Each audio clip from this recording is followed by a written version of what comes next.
좋은 날입니다. 성령님께서 오늘도 여러분의 심령 가운데 큰 은혜와 평강으로 함께해 주시기를 주님의 이름으로 축복합니다.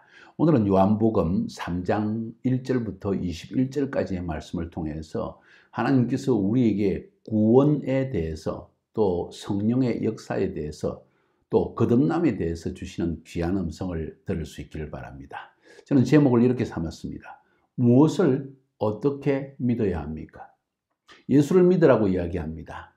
자, 예수가 누구이길래 또 예수를 믿는다는 것은 어떻게 가능한 일입니까? 하는 중요한 메시지를 오늘 여러분에게 던지려고 합니다. 오늘 본문의 이야기는 사실은 앞에서 나온 두 개의 사건과 연결해서 볼 때 좀 더 명확한 본질의 의미를 깨달아 알 수가 있습니다.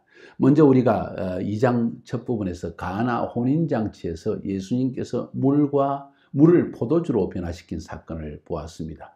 이것은 저는 상징적으로 형식적 유대교, 메마른 유대교, 공허한 유대교, 껍데기만 남아있는 유대교, 맛이 없는 유대교가 예수 그리스도로 말미암아 생명이 부어져서 맛이 풍성하고 우리의 삶을 풍요롭게 하는 그러한 생명 종교로서 변화되는 그 사건을 우리에게 보여준 것이라고 말씀드렸습니다. 자, 유대교에서 기독교로 전환하는 과정, 그것을 지금 보여주는 것이에요. 예수 오기 전, 예수님께서 이 땅에 오시기 전에 종교의 모습으로 있던 유대교가 얼마나 공허하고 얼마나 형식적이고 의식에 치우쳤으며 얼마나 세속적이었는가를 여실히 보여주는 그 다음 사건은 6월절에 예수님께서 예루살렘에 있는 성전에 들어가서 성전이 완전히 장사꾼들의 장소로 변한 것을 보시고 예수님께서 그 마음에 하나님에 대한 열정 때문에 성전을 깨끗하게 청소하신 사건을 말씀해 주었습니다. 그러면서 너가 무슨 표적으로, 무슨 능력으로, 무슨 권세로 이런 일을 행하느냐? 너가 우리에게 보여줄 표적이 있느냐? 너가 하나님로부터 온 메시아라는 그 표적을 우리에게 보여라 하니까 나는 보여줄 다른 표적이 없다. 오직 너희가 이 성전을 무너뜨리라. 내가 3일 만에 다시 일으키겠다 하면서 자기가 3일 만에 십자가에 죽으시고 부활하실 그것을 예표로 말씀해 주셨습니다. 뭔 이야기를 하고 있습니까? 건물로서의 성전, 형식의 장소로서의 성전이 중요한 것이 아니라 그 안에 생명 주는 종교가 중요하다. 나중에 요한복음 4장으로 넘어가 보면, 오늘 3장인데 4장으로 넘어가 보면 사마리아 여인과의 대화를 통해서 그것은 더욱더 명백해집니다. 우리 조상들은 이 산에서 예배하라고 했는데 당신들의 유대인들은 예루살렘에서 예배한다고 이야기합니다. 어떻게 해야 될까요? 예수님께서 대답하시기를 이 산에서도 말고 저 산에서도 말고 여기서도 말고 저기서도 말고 오직 신령과 진정으로 하나님께 예배할 때가 오나니 바로 이때라. 하나님께 예배하는 자는 신령과 진정으로 예배할지니라 하면서 참 생명 종교로서의 기독교, 종교라는 말 자체는 저는 참 싫어합니다. 그러나 생명을 주는 빛으로서의 예수 믿는 믿음에 대한 이야기를 우리에게 들려주고 있는 것입니다. 오늘 3장으로 넘어가면 그 이야기의 연속입니다. 제가 볼 때는 유대교의 지도자인 니고데모라는 사람이, 그것도 산헤드린 회원이니까 이 사람은 오늘날로 말하면 국회의원 정도 되는 사람입니다. 권세가 대단하죠. 자랑할 만한 사람이죠. 특별히 유대교에서 산헤드린 회원이라고 하면 율법에 능통한 사람이고 유대주의의 대표적인 사람이라고 이야기할 수 있습니다. 유대인들의 모든 법정 재판을 관리하는 곳이 그곳이기도 하고 입법과 교육과 모든 유대교에 관한 모든 규율을 결정하는 곳이, 또 재판하는 곳이 바로 이 유대주의의 바로 이 산헤드린이라는 곳이었습니다. 자, 그 회원이니까 국회의원 수준 되니까 상당히 지식도 뛰어나고 또 권세도 있는 사람입니다. 조용히 밤에 찾아왔습니다. 뭘 상징합니까? 유대교의 지도자라는 것입니다. 유대교를 상징하는 사람입니다. 이 사람이 예수님께 그렇게 묻습니다. 그가 밤에 예수께 와서 이르되 랍비여, 우리가 당신은 하나님께로부터 오신 선생인 줄 아나이다. 하나님이 함께하지 아니하시면 당신이 행하시는 이 표적을 아무도 할 수 없음이니이다 하면서 예수님, 당신 하늘에서 오신 분이 맞죠? 하면서 뭔가를 배우기 원하는데 그 마음의 중심 속에 있는 배우고자 하는 마음은 누가 하나님 나라에 들어갈 수 있습니까? 누가 하나님이 인정하신 사람입니까?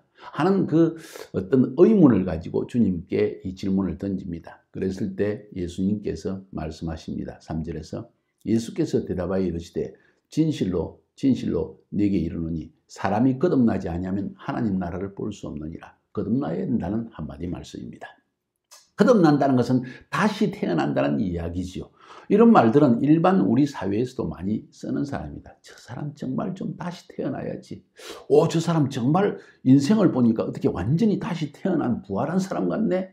갱생한 사람 같네. 이런 표현으로서 거듭난다는 말을 많이 사용합니다. 그런데 과연 그런 의미일까요? 오늘 본문에서는 우리의 삶의 근본적 변화에 대한 이야기, 거듭남을 사용하고 있습니다. 자, 이 말을 하니까 거듭나야 된다고 하니까 니고데모가 유대인들은요 굉장히 직설적이고 자기의 의문을 절대 감추지 아니하고 어린아이와 같은 그런 질문이라 할지라도 서슴없이 질문하는 것이 유대교의 특징입니다. 좋은 면입니다.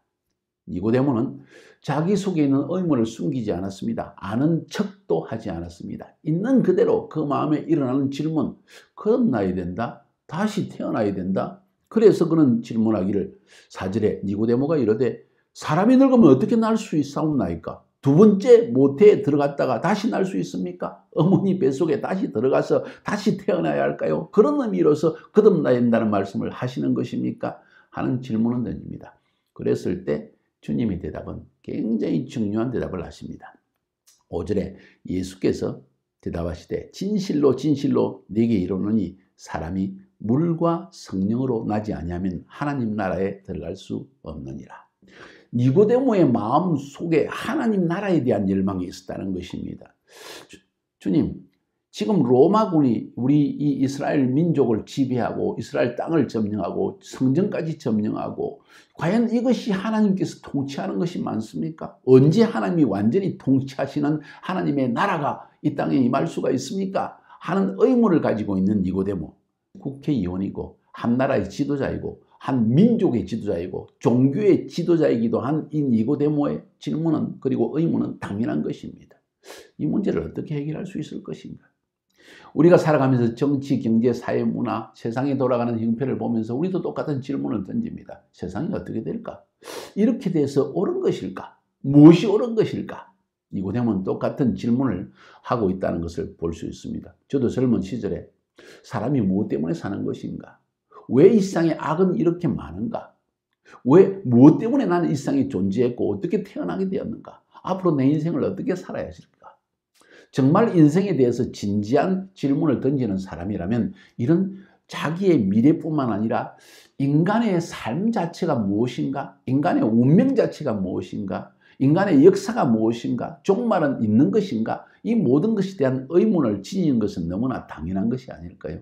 니고데모는 한 민족의 대표, 종교의 대표, 유대교의 대표로서 이런 질문을 가졌고 그는 예수님에 대한 소문을 듣고 그가 성전에서 성전을 청소하시고 하나님에 대한 열망, 하나님의 집에 대한 열망을 가진 것을 보시고 또 그가 하신 말씀들, 그가 행한 기적들, 물을 포도주로 유대교의 정결의식에 사용하는 유대교의 상징이라고 했는 그 정결의식에 사용하는 그 항아리 속에 든 물을 포도주로 변화시킨 이야기를 들었을 것입니다. 성전에서 이 모든 비둘기를 쫓아내고 이 모든 환전상들을 쫓아내고 그 이야기를 들었을 것입니다. 뿐만 아니라 이 성전을 헐라 내가 3일 만에 일으키라 이런 이야기도 들었을 것입니다. 모든 백성들이 예수님을 추앙합니다. 니고데모의 마음속에 이분이 진정 메시아일까? 이분이 정말 하나님의 통치를 이 땅에 가져오는 공평과 정의를 이룩하는 그러한 메시아로서 오신 분이실까? 그렇다면 왜 그런 세상에 드러나지 않고 정말 이름 없는 이런 12지자를 데리고 다니면서 이런 일을 하고 있을까? 그래도 이분에게는 뭔가 있다. 당신이 하늘로부터 오신 분이 아니라면 이런 표적을 행할 수 없다는 것을 저는 알고 있습니다. 하면서 니고데모는 그의 질문을 던졌는데 주님의 질문은 대답은 사람이 거듭나지 않으면 하나님 나라에 들어갈 수 없다. 하나님 나라, 하나님의 통치에 들어가는 길, 하나님이 다스리시는 하나님의 영원한 왕국에 들어가는 길은 거듭나는 것이다. 그 말의 의미가 무엇일까? 그런 이야기예요. 그러면서 예수님께서 대답하기를 사람이 물과 성령으로 나지 아니하면 하나님 나라에 들어갈 수 없다. 이 말의 의미가 뭘까요? 물은 대개 회개를 의미하고 성령은 영의 역사를 의미합니다. 하나님의 영이 역사해 주시지 아니하면 회개할 수도 없고, 회개하지 않으면 다시 말해서 우리의 마음이 겸손해져서 우리의 모든 죄악된 것을 깨닫고 하나님께 나아가고자 하는 회개의 마음, 그것이 없이는 하나님이 역사할 수 없다는, 거듭날 수 없다는, 하나님의 나라에 들어갈 수 없다는 그런 말씀을 해주시는 것입니다. 물과 성령, 왜 그렇게 해석하는가 하니 에스겔서 한번 볼까요? 36장 24절 27절에 하나님께서 마지막 때 열방에 하나님의 심판을 받아서 열방의 포로로 잡혀가 있는, 심판받은 하나님의 자기 백성들을 다시 회복시키시는데 어떻게 회복시키느냐, 물과 성령으로 회복시킨다는 사건을 우리에게 미리 예언적으로 예수님 오시기 전에 약 400년 전에 이런 예언을 에스겔 선지자를 통해서 해주셨다는 거예요. 한번 읽어보겠습니다. 에스겔 36장 24절부터 27절. 내가 너희를 여러 나라 가운데서 인도하여 내고 여러 민족 가운데서 모아 데리고 고국 땅에 들어가서 맑은 물을 너희에게 뿌려서 너희로 정결하게 하되 곧 너희 모든 더러운 것에서와 모든 우상 숭배에서 너희를 정결하게 할 것이라. 다시 말해서 회개의 영을 부어주신다는 이야기입니다. 그것이 물의 의미입니다. 또 새 영을 너희 속에 두고 새 마음을 너희에게 주되 너희 육신에서 굳은 마음을 제거하고 부드러운 마음을 줄 것이며 또 내 영을 너희 속에 두어서 너희로 그 율례를 행하게 하리니 너희가 내 규례를 지켜 행할지라. 지금까지는 하나님의 영의 강한 역사가 없었기 때문에 우리 육신의 힘으로 율법을 지키려 해도 지킬 수 없었는데, 그래서 우리의 마음이 바위같이 굳어져서 하나님을 대적했는데 하나님께서 마지막 때 자기의 약속하신 대로 자기 백성에게 회복을 주실 때 먼저 회개의 영을 부어주시고 그 다음에 하나님의 성령을 부어주셔서 율법을 지킬 수 있는 거룩한 마음을 주신다. 그게 바로 물과 성령의 의미인 것입니다. 니고데모는 유대교의 지도자로서 이 예수님의 말씀을 딱 들었을 때 저는 생각할 때 에스겔서 말씀을 바로 기억했으리라고 생각합니다. 그래도 명확하게 깨달을 수가 없는 이야기였습니다. 사람이 거듭나야 한다? 물과 성령으로 거듭난다? 에스겔이 한 이야기가 바로 그런 이야기일까? 이런 고민과 혹은 의문이 생겼을 것입니다. 그러니까 예수님께서 더 해석해 주십니다. 6절부터 육으로 난 것은 육이요 영으로 난 것은 영이다. 육과 영. 육으로 난 것은 육이다. 영으로 난 것은 영이다. 육은 땅에 속한 것이고 영은 하늘에 속한 것이다. 하늘에 하나님께서 그의 영을, 성령을 부어주셔서 우리 안에 거듭남, 리제너레이션을 일으키지 않으면 우리는 도저히 하나님 나라에 들어갈 수 있는 안목이, 눈이 열려지지 않고 혹은 계시의 영이 열려지지 않고 우리는 여전히 육신에 속한, 육신의 눈을 가지고 육신의 삶을 살아갈 수밖에 없다는 그런 이야기입니다. 육으로 난 것은 육이고 영으로 난 것은 영이니 내가 너에게 거듭나야 한다는 말을 듣고 놀라지 말라. 바람이 임의로 불매 네가 그 소리는 들어도 어디서 와서 어디로 가는지 알지 못하느니 성령으로 난 사람도 다 그러하니라. 바람이 지 마음대로 불고 어디로 와서 어디로 가는지 잘 모르는 것처럼 성령으로 난 사람도 저 사람이 어떻게 저렇게 변화되었지? 갑자기 저 사람의 삶이 변화되어지고 말하는 것이 변화되어지고 하나님에 대한 선포가, 그 말하는 감정과 그 사람의 하나님에 대한 지식 자체가 완전히 달라져 버렸네. 이전에 무식한 사람인 줄 알았는데 베드로처럼 변화되어 가지고 이 하나님에 대한 말씀을 확신 있게 전하더라는 거예요. 성령으로 난 사람이 그러하다는 것을 말하고 있는 것입니다.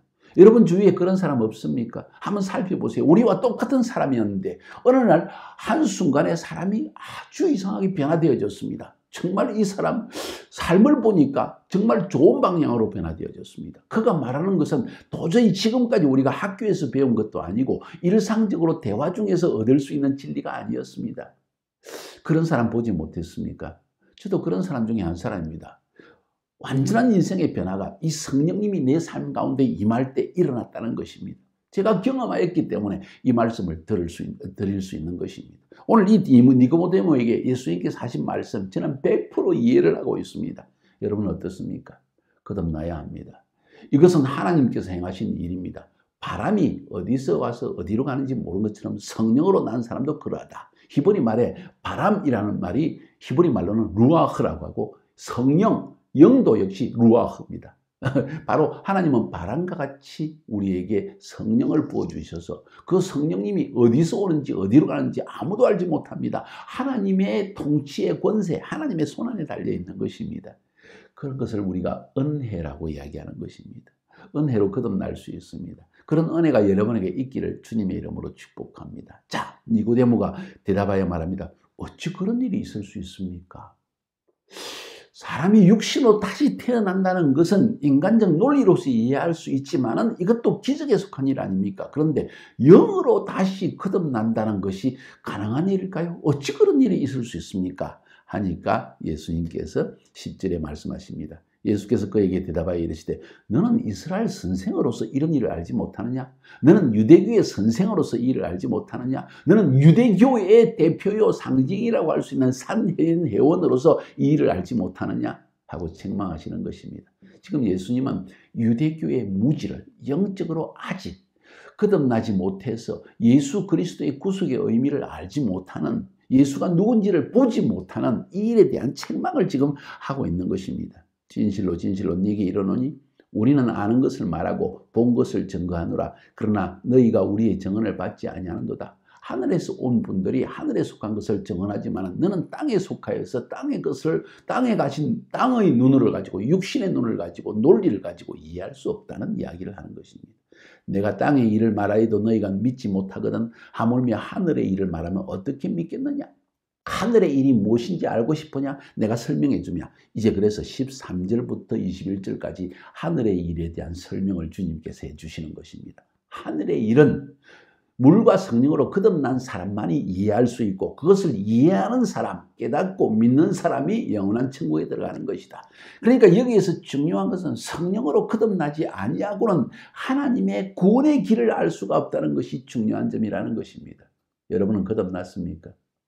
여기서 또 다시 한번 언급하고 싶은 것은 니고데모, 그런 유대교의 상징이요, 이스라엘의 선생이요, 유대교의 선생이요, 그리고 산헤드린 회원, 국회의원, 정치계의 거물이었습니다. 그런데 그는 아무리 똑똑해도, 박사학위가 몇 개가 있어도, 아무리 그가 유대교의 선생이라고 해도 형식적 유대교 안에서는 도저히 알 수 없는, 영으로 거듭나지 않고는 예수가 누군지를 알 수 없으며 그가 하신 일도 알지 못하는 무지한 자라는 것을 지금 강조하고 있는 것입니다. 그의 반면에 물과 성령으로 거듭난 사람들은 예수가 누군지를 알고 예수가 무엇을 행하는지를 알며 예수가 나에게 어떤 분인지를 인식하는 사람이라는 것입니다. 이런 대비를 지금 하고 있는 것입니다.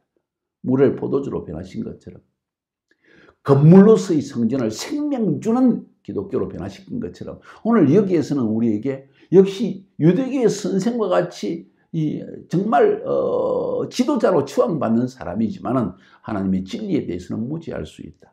종교의 지도자요, 정치계의 지도자요, 그리고 민족의 지도자인 사람조차도 물과 성령으로 거듭나지 아니하면 진리를 알지를 못한다는 것이죠.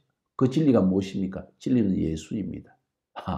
그 예수가 무엇을 했길래 그런 진리라고 이야기합니까? 그가 행하는 일을 13절부터 21절까지 이야기해 줍니다. 13절, 14절, 15절이 핵심입니다. 하늘에서 내려온 자, 곧 인자 외에는 하늘에 올라간 자가 없느니라. 모세가 광야에서 뱀을 든 것 같이 인자도 들려야 하리니 이는 그를 믿는 자마다 영생을 얻게 하려 하심이니라. 믿는 자마다 영원한 생명, 다시 말해서 하나님 나라에 들어가게 한다는 것입니다. 근데 여기서 하늘에서 내려온 자, 곧 인자, 예수 외에는 하늘에 올라간 자가 없느니라. 도저히 니고데모 이해하기 어려울 것입니다. 땅의 일을 말하여도 너희가 믿지 못하는데 하늘의 일을 말하면 어떻게 믿느냐? 땅의 일은 무엇이냐? 너 출애굽 사건 광야에서 모세가 노뱀을 만들어서 높이 들고 그걸 쳐다보는, 믿음으로 쳐다보는 사람은 이 뱀에게 물렸어도 나음을 얻게 되었다는 이야기를 기록하느냐? 땅의 일이다. 그런데 이 땅의 일을 통해서 하나님은 하늘의 일을 말하고 있다. 땅의 일을 말해도 네가 믿지 못하는데 하늘의 일을 직접 말하면 네가 어떻게 믿겠느냐? 그런 말씀을 하고 있는 것입니다. 그러면서 땅의 일과 하늘의 일을 연결시키십니다. 모세가 광야에서 노뱀을 들었을 때 그 노뱀을 바라보는 자는 나음을 얻으리라 하는 이야기 들었느냐? 그것은 상징이라는 거예요. 하나님께서 하늘의 일을 예수를 통해서 행하시는 것 무엇입니까? 십자가 위에서 모든 인류의 죄악을 위해서 대신 예수님이 죽으신 것을 의미합니다. 그것이 노뱀 사건입니다. 나무에 노뱀을 달았다는 것입니다. 뱀은 사단을 상징하는데 왜 예수님이 십자가에 죽은 것을 말합니까? 한다면 이렇게 설명할 수 있습니다. 예수님이 모든 인류, 당신과 저의 모든 죄를 대신 짊어지셨습니다.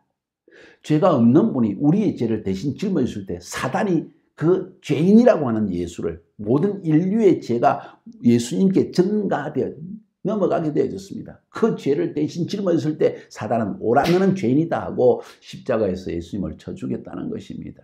다시 말해서 예수님은 우리 죄를 대신 짊어지시고 십자가에 죽으신 것입니다. 죽는 순간 사단은 자기의 권세를 다 써버렸습니다. 그래서 사단은 이제 더 이상 힘을 쓰지 못하는 노뱀과 같은 역할을 밖에 하지 못한다. 속이는 자다. 이제는 힘이 없는 자다. 권세가 없는 자다. 우리에겐 더 이상 힘을 쓰지 못하는 자라는 의미에서 노뱀을 들었다. 사단은 멸망당했다. 이것을 바라보고 예수의 십자가를 바라보는 자는 이제 구원을 얻는다. 사단의 권세는 예수님께 쏟아졌고 더 이상 우리에게 사용할 심판의 권세가 없다. 저주의 권세가 없다. 정죄의 권세가 없다. 그 이야기를 하는 거예요. 지금 하늘의 일을 지금 땅의 일을 가지고 설명하고 있는 것입니다. 니고데모에게. 사랑하는 여러분, 성령으로 거듭난 사람, 물과 성령으로 거듭난 사람은 이 말을 듣는 순간 주님 감사합니다. 나 같은 죄인을 위해서 예수를 보내주시고 그분이 십자가에서 내 죄를 대신 짊어지고 죽게 하시니 감사합니다 하고 그 믿음으로 구원을 받게 되는 것입니다. 그 이야기를 16절부터 21절까지 이야기합니다. 하나님이 세상을 이처럼 사랑하사 독생자 예수를 주셨으니 이는 그를 믿는 자마다 멸망하지 않고 영생을 얻게 하시니라. 그분을 십자가에 못 박게 하신 이유는 우리를 사랑하셔서 우리 대신 죄를 짊어지게 하시고, 그래서 그가 사단의 공격을 받아 심판과 정죄를 받아 죽음이라는 정죄를 받아 죽임을 당했지만 믿는 자들은 그 예수를 믿음으로 말미암아 그 죄가 예수님께 다 넘어가고 자신은 예수님이 부활할 때처럼 다시 부활하게 하기 위해서 영생을 얻게 하기 위해서 이런 일을 행했다는 것입니다. 그래서 복음을 믿어야 합니다. 믿는 자마다 영생을 얻게 하려 함이라. 그래서 독생자를 보내주셨다.